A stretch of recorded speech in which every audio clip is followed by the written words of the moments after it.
On February 19, 1944, deep inside the subterranean headquarters on Rabaul, New Britain, Vice Admiral Junichi Kusaka's fingers shook faintly as he inscribed thoughts in his confidential diary.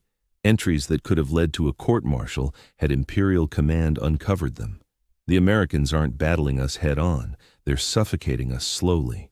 Every outpost they skip adds another burden pulling the Empire down into the depths.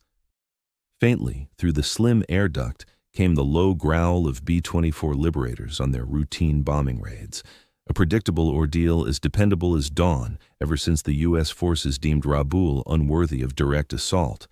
Around 100,000 Japanese soldiers, the finest from the Army and Navy, lingered idly on this fiery volcanic outpost, powerless as American ships steamed by en route to the Japanese homeland. The formidable stronghold of Rabaul, transformed into a key naval hub and the South Pacific's most fortified Japanese site, was undergoing methodical disarmament without any ground attack. What Kusaka observed, and what chilled him deeper than any desperate banzai assault or sea barrage, was an innovative style of combat that made Japan's traditional defense tactics outdated. The Americans ignored the codes of Bushido. They avoided epic clashes. Instead, they were deliberately eroding the Japanese Empire via strategic oversight, converting assets into liabilities and bastions into traps. The equation of loss unfolded not through body counts, but via cargo logs that failed to deliver, runways that no longer dispatched Zero fighters, in troops who perished not from U.S. fire, but from illness, hunger, and utter insignificance. Japan's Pacific Defense Plan had originated in the elegant chambers of Imperial General Headquarters, designed with a logical balance that captivated strategists. Every island bastion served as an indestructible carrier, every unit a dagger aimed at the U.S. push. Foes would have to storm these sites, draining their forces against Japanese resolve and weaponry. In September 1943, Lieutenant General Hideki Tojo declared the creation of the Absolute Defense Circle, a barrier encompassing southern Sakhalin and the Kuril Islands, the Bonin Chain, the Marianas, western New Guinea, Malaya, and Burma. All key spots must endure until the final soldier. Each landmass turned into an unbreachable redoubt. The Americans would bleed for every inch of terrain. At Rabaul, General Hitoshi Imamura led 50,000 crack soldiers from the 8th Area Army. The port teemed with 367 anti-aircraft batteries. 5 airstrips could deploy scores of planes. The setup featured pre-war Australian fields at Lakanai and Vunakana, Rapopo active from December 1942 with paved surfaces and robust repair setups, plus Tobera finished in August 1943. Extensive tunnel networks linked fighting posts, medical centers, and storage vaults hewn from the lava stone.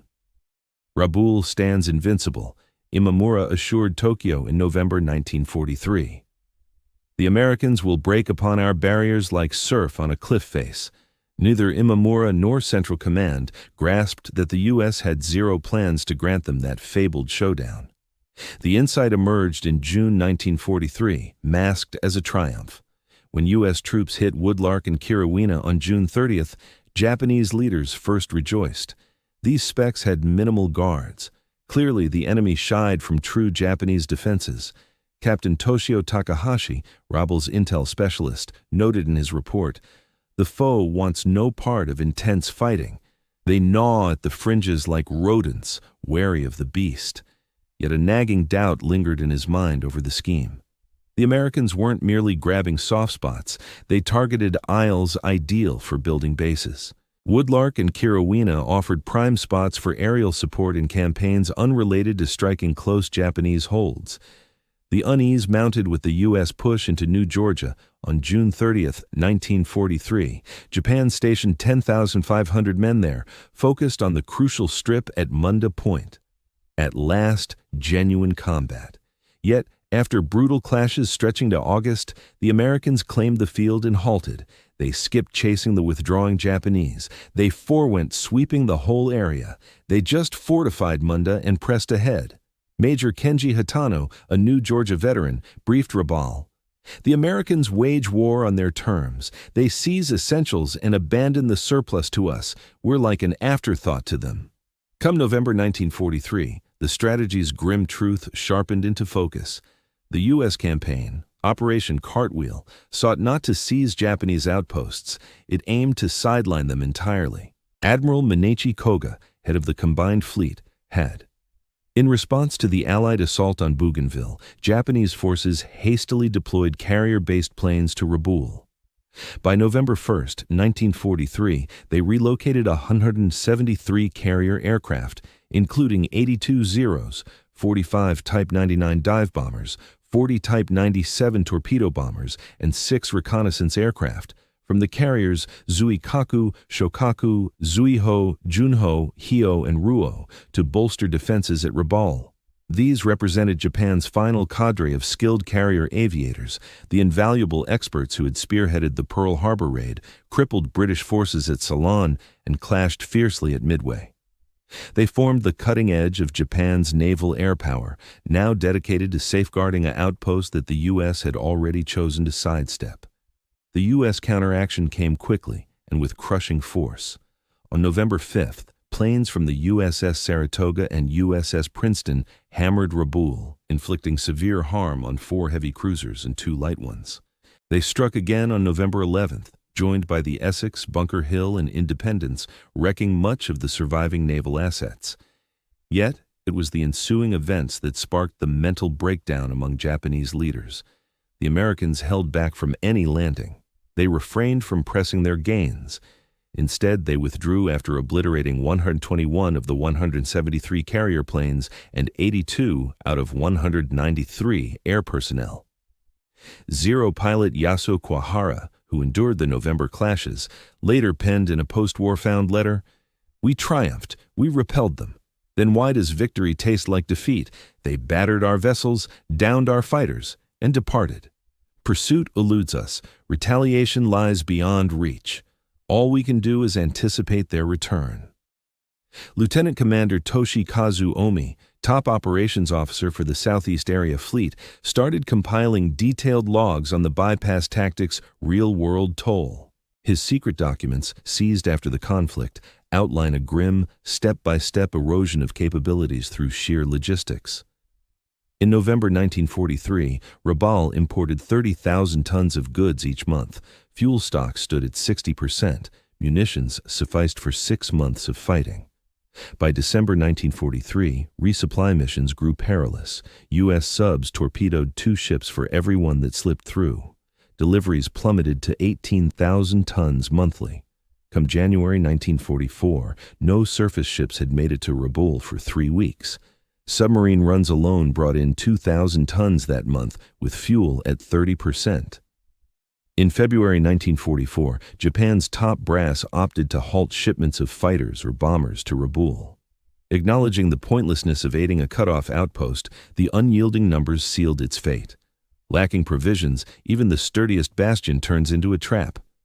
Captain Tu Takagi, leading a destroyer group at Rabaul, grappled with an unsolvable dilemma. He possessed fuel for maybe a single significant outing, but to what end? The U.S. had seized the Admiralty Islands in February 1944, sealing Rabaul's isolation. Hostile seas blocked every path. "We are a navy frozen in place," he noted, "fighters barred from battle. We've devolved into mere spectacle, upholding a facade of menace as the true conflict slips away." What the U.S. had uncovered, be it via shrewd strategy or sheer luck, was that Japan's island outposts could fall to the ocean itself. Each skipped atoll morphed into a verdant nightmare, where foliage, illness, and hunger accomplished what armies could not. At Rabaul, Dr. Shigeaki Yamoi, the lead physician, chronicled the gradual collapse of fighting capacity. December 1943, malaria incidents on the rise, medical stocks sufficient, quinine for 4 months, operational fitness at 85%. March 1944, 30% of troops plagued by malaria, dengue fever, or dysentery. Quinine depleted, makeshift remedies from native bark offered scant help. Operational fitness at 60%. June 1944. Starvation takes precedence. Rice allotments reduced to 400 grams. Troops foraged wild foliage, some lethal. 17 fatalities from toxic flora this month. Operational fitness at 40%. The U.S. had weaponized delay. With each passing day, Japanese holdouts withered as American units surged ahead, vaulting between atolls to erect airstrips and harbors, forging a network of triumph while enemy bastions decayed in steamy seclusion. On Wake Island, isolated since October 1943, Captain Shigematsu Sakibara oversaw about 4,000 Japanese soldiers. Formerly a key stopover for cross-Pacific hops, Wake now bristled as a stronghold with shore batteries, flak guns, and subterranean shelters. The Americans just overlooked it. Sakibara earned promotion to Rear Admiral in October 1944, though his role had long lost meaning by then. His submarine relayed updates to Tokyo, pieced together from radio spares, turned ever more frantic. November 1943. Foe's carrier planes hit facilities, bracing for assault troops. All posts alert and prepared. January 1944, assault never came. Enemy flotillas cruised past weekly, out of artillery reach, seeking orders. April 1944, provisions dire. Angling eases the strain somewhat, but in Suffy. Numerous Japanese outposts in the Pacific faced utter isolation, rendering their garrisons ineffective for frontline duties. A significant portion of the soldiers displayed clear symptoms of undernourishment. Relief efforts remain uncertain in timing. Over on Wolei Atoll, within the Caroline Islands, some 6,126 Japanese personnel, led by Major General Katsumi Kitamura, endured a comparable fate of neglect.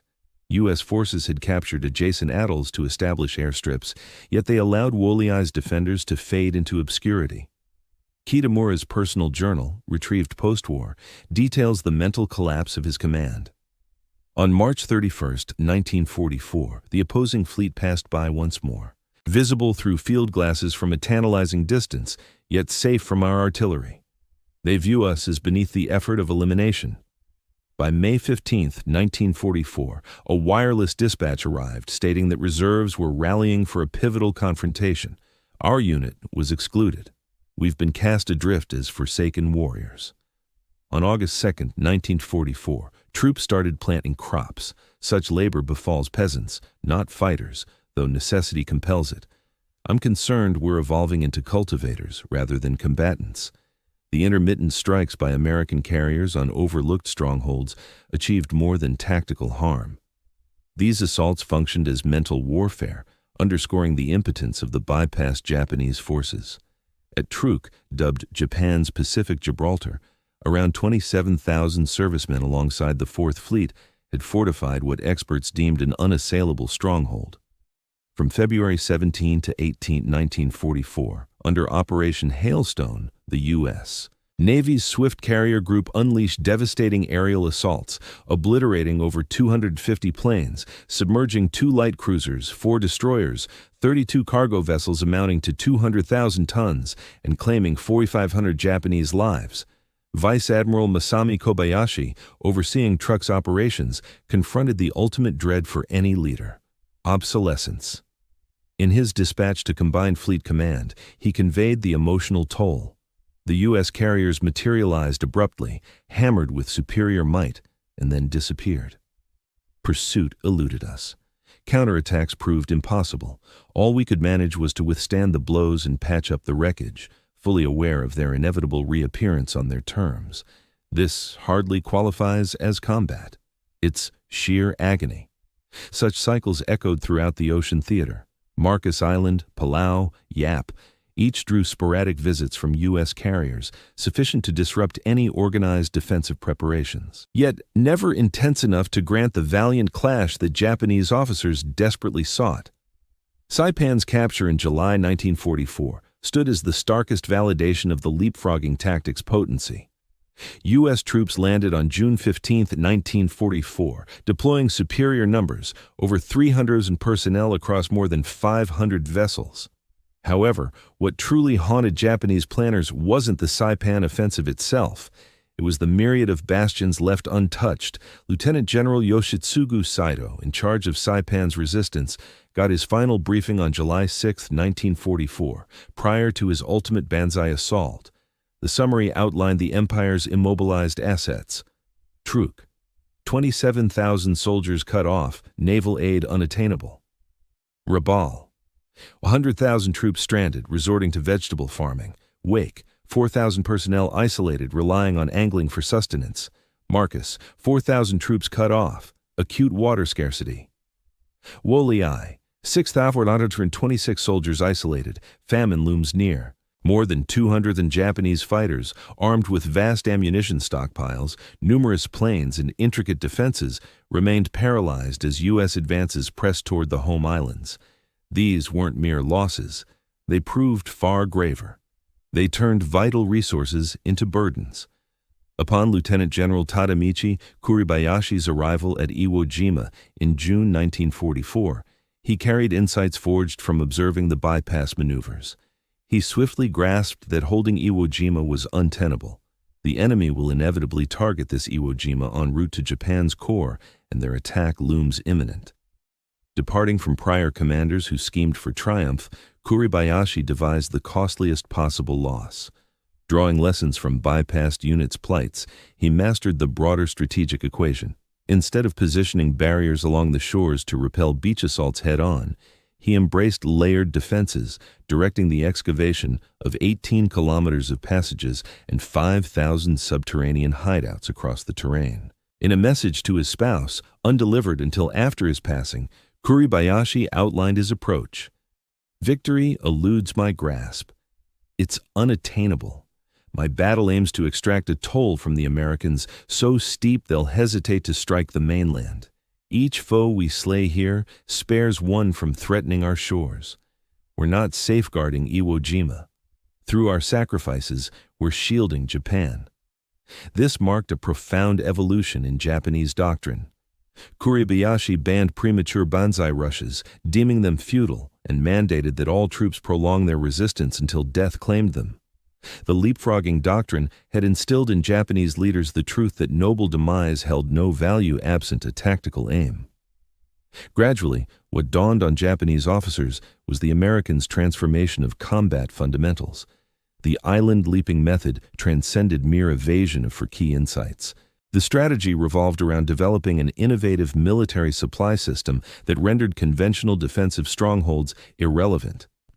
Staff Officer Commander Chihaya Takahashi, after examining U.S. tactics, prepared a memorandum that Imperial Command suppressed.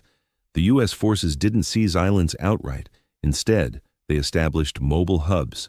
Every seized atoll served as a refueling station. Every lagoon and harbor, every airstrip extended their influence. They transformed the Pacific itself into a thoroughfare for their arsenal. At its height, Liberty ships were churning out 3 ships daily. As Japanese outposts meticulously conserved their final rice supplies, American engineering teams were laying concrete for runways capable of supporting 100-ton bombers. From his Tokyo assignment, Captain Minoru Gender, the mastermind of the Pearl Harbor raid, examined U.S. supply chains and arrived at a sobering realization. We geared up for a clash of fighters. They waged a battle of builders. While we honed the skill of honorable death, they mastered the craft of provisioning. Every skirted outpost drained our strength. Every fresh airfield bolstered theirs. Time turned into our fiercest adversary. Complementing the leapfrogging approach was the U.S. submarine offensive, which rendered Japanese reinforcement runs fatal ventures. By 1944, American subs were dispatching Japanese ships quicker than replacements could launch. Admiral Naomi Nomura, overseeing sub-operations from Truk, recorded the futility of aiding isolated strongholds. January 1944, Ibal Nolan 69 lost while trying to aid Bougainville outpost. 40 tons of goods vanished. February 1944, I-43 hit by planes near Rabaul. Operation canceled. March 1944, I-42 destroyed evacuating vital staff from Wake Island. April 1944, sub-supply runs halted forever, unable to warrant vessel sacrifices for scant deliveries. The subs, formerly vital lifelines for bypassed posts, grew too valuable to endanger. Each remote bastion stood utterly isolated. The clash in the Philippine Sea during June 1944 exposed the devastating impact of the leapfrogging tactic on Japanese carrier forces. Japan had already forfeited 121 out of 173 seasoned pilots while protecting Rabaul, gutting the carrier arm of its top flyers. Vice Admiral Jizaburo Ozawa, leading the fast fleet, confronted a dire predicament. His carriers brimmed with novices, many logging under 100 flight hours. The expert trainers meant to guide them lay dead or stranded on skipped isles. This led to the infamous Marianas Turkey Shoot from June 19 to 20, 1944. Japanese toll, 550 to 645 planes lost, 3 carriers sunk, Taiho, Shokaku, Hyo. Roughly 3,000 lives ended. U.S. toll, 123 planes, 109 fatalities. The 10.1 destruction rate highlighted not only American dominance, but the erosion inflicted by the bypass method. In his post-battle summary, Ozawa noted, "We possess carriers lacking aviators, aviators lacking skill, skill lacking chances to develop. The foe's plan hasn't merely bested us, it has rendered us incapable of triumph." By mid-1944, an eerie shift unfolded among the bypassed Japanese holdouts. Crack-fighting formations, drilled for decades in warfare, morphed into farming collectives battling mere existence. At Rabaul, General Imamura decreed measures that would have appeared deranged 2 years prior. Starting now, all troops allocate half their daytime to growing food. Every man tends 100 square meters of crops. Leaders face judgment on crop output, not battle preparedness. Imamura mandated field planning for stockpiling yields, acknowledging the U.S. blockade over assault. The Rabaul stronghold, designed to menace Allied moves throughout the Pacific, devolved into an enormous detention farm. In his journal, Colonel Norio Kishimoto, heading an infantry outfit, reflected, "My forebears, the samurai, would mourn this sight. We, schooled for splendid death in combat, now nurture yams and tend fowl. The Americans haven't simply beaten us, they've shamed us through utter insignificance." Comparable developments unfolded elsewhere in the Pacific. At Woliai, troops bred swine. At Truk, they netted fish with makeshift gear. At Wake, they tried raising produce in coral soil blended with sewage.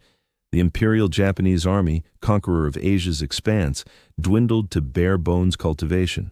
Arguably, the harshest element of the leapfrogging tactic was the delay, months or years, before bypassed leaders grasped their plight. Wireless links to Tokyo persisted, directives flowed, advancements proclaimed. The illusion of strategic importance endured, even as truth veered sharply away. General Imamura in Rabaul kept getting tactical commands from Imperial General. As late as December 1944, headquarters issued directives to those outposts. They were to gear up for a joint assault alongside the campaigns in the Philippines. Forces there needed to stay primed to disrupt hostile logistics routes. The sheer ridiculousness of these commands, demanding that isolated units cut off from resupply vessels for 8 straight months launch attacks, highlighted the stark divide between Tokyo's top brass and the grim truths on the ground. By April 1944, the final Japanese sub had abandoned Rabaul. The last naval ship had sailed away, and no planes had lifted off for more than a month. Into early 1945, the encircling tactic reached its most brutal stage. Although no dedicated mission zeroed in on farmlands alone, U.S. aircraft routinely targeted the farming initiatives of these stranded holdouts. B-24s hammered the crops that isolated troops had painstakingly grown. Escort fighters strafed small fishing craft with gunfire. Even basic efforts to endure were thwarted. At Woliai, Lieutenant Hiroshi Yamaguchi, the farm specialist, noted, 10 minutes of devastation erased half a year's labor. The maize we coaxed from seedlings, the produce we tended using our own water supplies, all engulfed in flames. The enemy skipped our artillery sites and ammo stores. They hit our sustenance instead. They understood precisely the impact. On August 15, 1945, when Emperor Hirohito declared Japan's capitulation, around 300,000 imperial soldiers lingered on those overlooked atolls.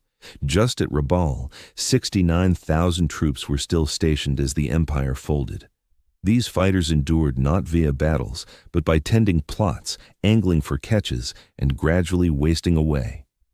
The armistice sparked an eerie predicament. Plenty of these remote units dismissed the broadcast as Yankee deceit. Some accepted it as real, yet lacked any means to yield. Americans were nowhere nearby. Colonel Masashi Yamamoto, commanding on Mili and the Marshals, grappled with this bind. Hostilities have ceased. Yet there's no foe to whom we can submit. The U.S. skirted us so completely they overlooked our presence. We'll have to linger until they recall us. Certain detachments hung in suspense for weeks or even months until Allied units showed up to take their paroles. In that interval, they dwelled in an odd suspension, not combatants anymore, yet not fully secure. Admiral Chester Nimitz, mastermind behind the Central Pacific Drive, afterward pondered the leapfrogging approach. Our insight was that toppling Japan, fastest meant avoiding clashes with its defenders. Each skipped outpost spared us from slaying thousands of foes. It conserved heaps of shells we otherwise would have fired. It protected countless GIs from needless loss. We flipped their own assets into liabilities. General Douglas MacArthur, who at first opposed ignoring key strongholds, came to appreciate the tactic's genius, especially once foregoing Rabaul prevented vast Allied bloodshed.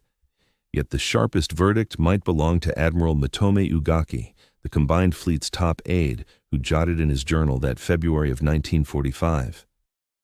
The foe has unearthed the ideal counter to our samurai ethos. They've rendered our valor pointless, our defenses pointless, our code of honor void. We steeled ourselves for noble ends. Instead, they doomed us to ignoble persistence. This surpasses mere loss. This is obliteration. The figures behind the leapfrogging method underscore its ruthless efficiency. Japanese bypassed forces, Rabaul with 100,000 at the outset, down to 69,000 by the end, Truk holding roughly 27,000, Wolei with 6,026, of whom only 1,650 lived to yield, Wake's 4,000, Marcus's 4,000, plus myriad smaller outposts totaling tens of thousands extra. In all, about 300 enemy personnel got sidelined sans intense fighting. Operational triumph. Among the 26 principal bypassed Japanese hubs, not one disrupted U.S. advances meaningfully once cut off. But the leapfrogging's crowning achievement lay not in tactics, but in mindset. It demolished core tenets of imperial war thinking. Tokyo's plans forever sought a climactic showdown where inner resolve would trump hardware gaps. Washington denied them that arena. Decades of Pacific bastion building by Japan proved futile. Yanks proved such works only count when assaulted. The warrior tradition that exalted dying in action got upended. Surviving in obscurity became the fate. Beliefs in willpower's supremacy over scarcity? Dismissed as moot. Captain Yoshitaka Shindo, Intel lead on isolated Marcus, offered the keenest insight. We braced for U.S. might. We readied for their gadgets, but their apathy unforeseen. They've hit upon the sole adversary our fighters can't battle: neglect. By the close of 1944, a few Japanese leaders started grasping this shifted landscape and trying to adjust. Still, the moment had passed. Lieutenant General Kuribayashi, Tadamichi Kuribayashi, commanding on Iwo Jima, had carefully examined the island-hopping operations and shaped his fortifications in response, not aiming for triumph, but to render any success so expensive that the U.S. might think twice about pushing onward to the Japanese mainland. His method avoided reckless banzai assaults or desperate stands on the shorelines, opting instead for fierce resistance from intricate underground networks, a stark departure from conventional Japanese military doctrine. Drawing lessons from the encirclement tactics, he recognized that a stronghold's true worth lay solely in the toll it could exact from foes determined to assault it. This setup stretched what was projected as a brief 5-day engagement into a grueling 36 days, resulting in almost 26,000 U.S. losses with 6,121 fatalities. Marine Corps leader Holland Smith deemed Kuribayashi the toughest opponent encountered across the entire Pacific theater. In much the same way, the 1945 Okinawa fortifications illustrated how Japanese commanders adjusted to the realities of leapfrogging advances. Rather than striving to repel the landing outright, the troops focused on escalating the price of conquest to the point where America might pursue a truce instead of assaulting the home islands. The ultimate paradox of the leapfrogging approach was how it weaponized Japan's unyielding commitment right back against them. Each isolated outpost that rejected capitulation, each warrior who embraced death to avoid shame, Each officer who adhered rigidly to directives to defend without retreat effectively turned themselves into captives of their own resolve. U.S. Planners anticipated that these overlooked units would crumble swiftly, yet numerous ones endured well beyond expectations by planting crops and cooperating with island inhabitants. What could have passed for commendable endurance only extended their hardship and isolation. Post-war, General Hitoshi Imamura mused that their rigid honor code had ensnared them. Capitulation wasn't an option. Withdrawal was prohibited. Thus, they lingered in limbo. The Americans never had to overpower them. They overpowered themselves through failure to adjust to the evolving tactics. For those forgotten outposts, victory in 1945 delivered not liberation, but bewilderment. At Rabaul, on September 6, 1945, General Imamura and Admiral Kusaka officially yielded aboard the HMS Glory, but they were yielding troops whose battlefield role had ceased to matter for more than a year. Lesser bases faced even odder conclusions. On Anatahan, 32 Japanese holdouts dismissed news of the armistice and persisted in guerrilla actions against Phantoms until 1951. They upheld strict regimen, ran reconnaissance missions, and braced for a U.S. assault scrapped 6 years prior. These stragglers embodied the pinnacle of how the encirclement method eroded morale. Their combat rationale had been so utterly nullified that imagining a reality without purpose eluded them. More than just a tactical shift, the leapfrogging campaign imposed an especially harsh brand of torment on Japanese personnel. Battle, for all its horrors, at least provided purpose, perishing for the emperor, offering one's life for the homeland. The isolated garrisons forfeited even that grim solace. Private Kazuo Sakamaki, posted on Wolei, penned, "Death holds no terror for us, futility does. Each morning we rise, run exercises for conflicts that won't arise, care for arms that won't discharge, and feign soldiership while truly imprisoned by our choices." Health logs from these sites expose the profound human cost. Malnutrition struck 80% of the ranks. Illnesses ravaged over 60%. Mental breakdowns were rampant. Self-inflicted deaths surged far higher than in frontline outfits. The leapfrogging doctrine reshaped combat paradigms with repercussions that lingered long after World War II. It revealed that dominating vital terrain didn't always equate to regional mastery. Age-old strategic assumptions were upended. The U.S. showed it was possible to command the Pacific by sidestepping its fortified hubs. The doctrine illustrated how unmatched logistics and manufacturing prowess could override local battlefield edges. Duration itself morphed into a tool, hastening Allied momentum while bogging down opponents. The Americans converted waiting into a decisive edge. Above all, it underscored how mental strain could outstrip material losses. In 1965, 2 decades post-armistice, ex-General Hitoshi Imamura released his recollections. Following his trial for atrocities, he constructed a mock jail in his yard and resided there until passing in 1968, channeling all book earnings to kin of Allied captives who perished on his watch. His take on the leapfrogging tactic blended expertise with introspection. We pored over Napoleon, Clausewitz, Sun Tzu. We readied for every conceivable conflict, yet the Americans devised an unforeseen variant: combat via evasion, success via obsolescence. They flipped our core asset, readiness to perish defending turf, into our fatal flaw.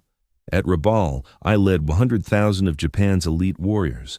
We stockpiled shells for prolonged fights, bunkers designed to endure. Regardless of the fierce resistance or the determination to battle until the end, nothing made a difference. The U.S.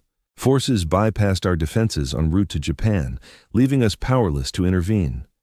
We resembled spectral forces, lingering in abandoned outposts that held no significance, guarding lands stripped of worth, anticipating conflicts that would never materialize.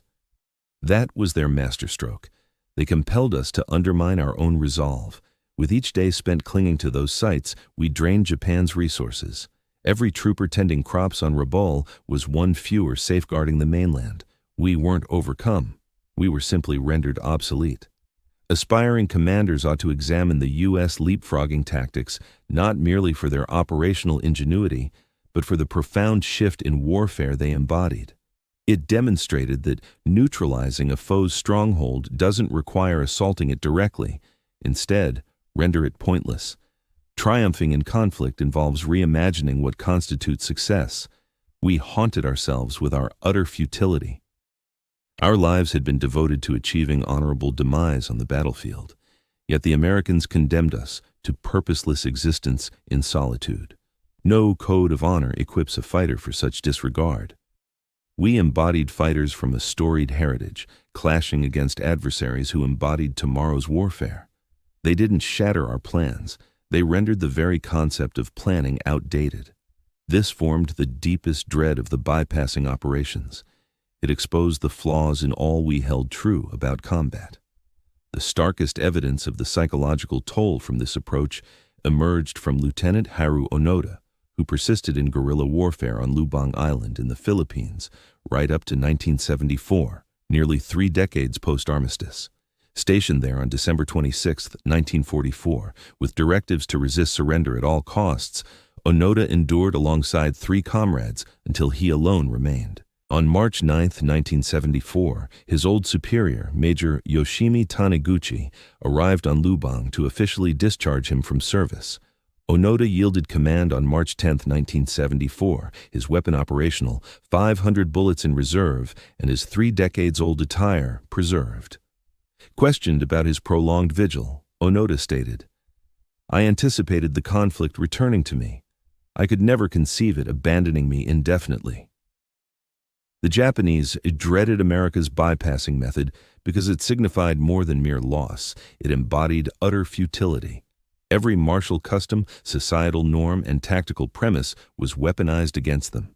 They geared up for clashes of champions only to confront technicians and supply experts who viewed their island bastions as hurdles to circumvent, not adversaries to engage. Roughly 300,000 Imperial soldiers on isolated atolls weren't just vanquished in the fight, they were excised from the narrative. As they upheld their vigil, cultivated their plots, and gradually succumbed to hunger, the campaign advanced onward, excluding them entirely. Conquest eluded them, abandonment defined them, subjugation failed, dismissal prevailed. In his last dispatch prior to the Empire's capitulation, Admiral Junichi Kusaka from Rabaul noted, "The U.S. has imparted war's harshest truth. Irrelevance in triumph surpasses death in strife. We stood as the sovereign's elite guardians, demoted to cultivating yams as foes, navigated beyond us toward our core territories. We braced for noble end. We endured hollow survival instead. Their supreme arsenal wasn't explosives or projectiles, but redundancy incarnate." The leapfrogging doctrine prevailed by targeting not imperial emplacements, but their very mission. Not physiques, but convictions. Not barriers, but core tenets of martial essence. It recast the vast Pacific from a theater of confrontation into a conduit for conquest, converting enemy citadels from impregnable redoubts into self-imposed cages. The fear it evoked stemmed not from its actions, but its omissions. It withheld the honorable fray imperial fighters yearned for. It denied legitimacy to their devotion. It scarcely recognized their presence. It merely detoured around them, forcing realization that a soldier's gravest doom isn't demise, it's insignificance. The champions of the rising sun realm learned that the descending orb elongates the darkest silhouettes. Within those silhouettes, overlooked legions gradually dissolved to voids, overcome not through confrontation, but through exclusion. They glimpsed warfare's evolution and found no role awaiting them in it.